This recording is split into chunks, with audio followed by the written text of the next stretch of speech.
বিএনপির ওয়ার্ডে ওয়ার্ডে অবস্থান কর্মসূচির অংশ হিসেবে ফিরিঙ্গিবাজার ওয়ার্ড বিএনপি ও অঙ্গ সংগঠনের উদ্যোগে ফিরিঙ্গিবাজার চৌরাস্তার মোড়ে পথসভায় ওয়ার্ড বিএনপির সভাপতি আক্তার খান এর সভাপতিত্বে ওয়ার্ড বিএনপির সাধারণ সম্পাদক সাদিকুর রহমান রিপনের সঞ্চালনায় প্রধান অতিথি হিসেবে বক্তব্য রাখেন সাধারণ সম্পাদক কোতোয়ালি থানার বিএনপি জাকির হোসেন।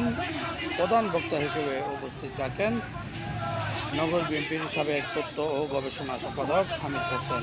পথসভার পর ফিরিঙ্গিবাজার প্রধান সড়কের মিছিল করে ব্রিজ ঘাট গিয়ে সেই মিছিল শেষ করেন। দেখুন কর্ণফুলী টেলিভিশনের পর্দায় মোহাম্মদ টিপু সুলতানের প্রতিবেদনে বিস্তারিত।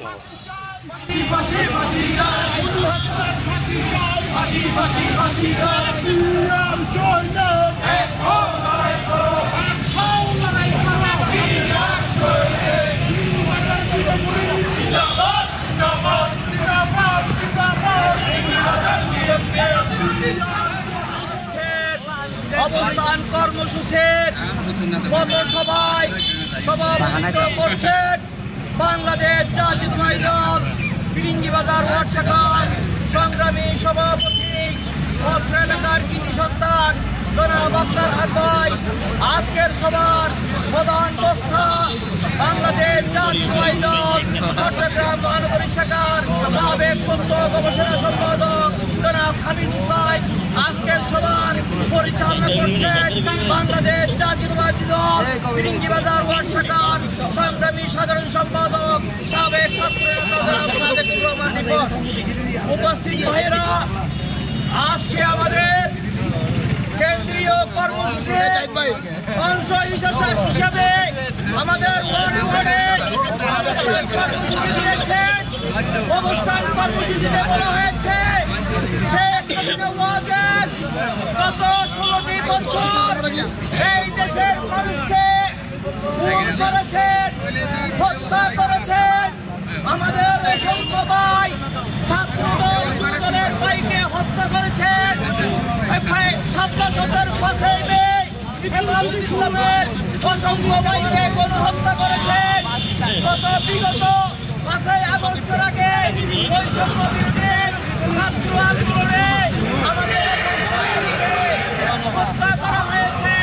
এই গণহত্যার দায়ে শেখ হাসিনাকে গ্রেফতার করে ফাঁসির ফাঁসির রশিদে ঝুলাতে হবে। আজকে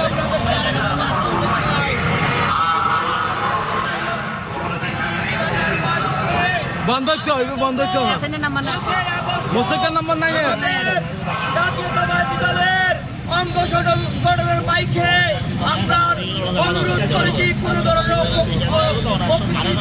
ঘটনা না ঘটানোর জন্য জড়িত না হওয়ার জন্য। আজকে সারা বাংলাদেশে একটি ষড়যন্ত্র শুরু হয়েছে সাম্প্রদায়িক ফিরিঙ্গিবাজারের বাসী যারা এই সমস্ত অপকর্মে লিপ্ত হতে চান তাদেরকে হুঁশিয়ার করতে চাই। ফিরিঙ্গিবাজারে যদি এই ধরনের কোনো ষড়যন্ত্র শুরু হয়, আমরা ফিরিঙ্গিবাজার বাসী এই ষড়যন্ত্রের নির্দেশদাতা সহ যারা এই ষড়যন্ত্রে লিপ্ত থাকবে তাদের সমূলে উৎপাদন করা হবে। তাদেরকে দরে দরে আমরা ভারত থেকে বের করে আমরা প্রশাসনের হাতে আমরা শান্তিপ্রিয় এই ফিরিঙ্গিবাজারকে শান্ত থাকার জন্য, অন্যথায় কোনো যদি ষড়যন্ত্রে লিপ্ত হন তাদেরকে দাঁত ভাঙা জবাব দেওয়া হবে। সকলকে ধন্যবাদ। আমরা আমাদের সংক্ষিপ্ত সমাবেশ আমি এখানে শেষ করছি। আমাদের নেত্রী বেগম খালেদা জিয়া আগামীর দেশ নায়ক তারেক রহমান আসবে ফিরে বেশে বাংলাদেশে।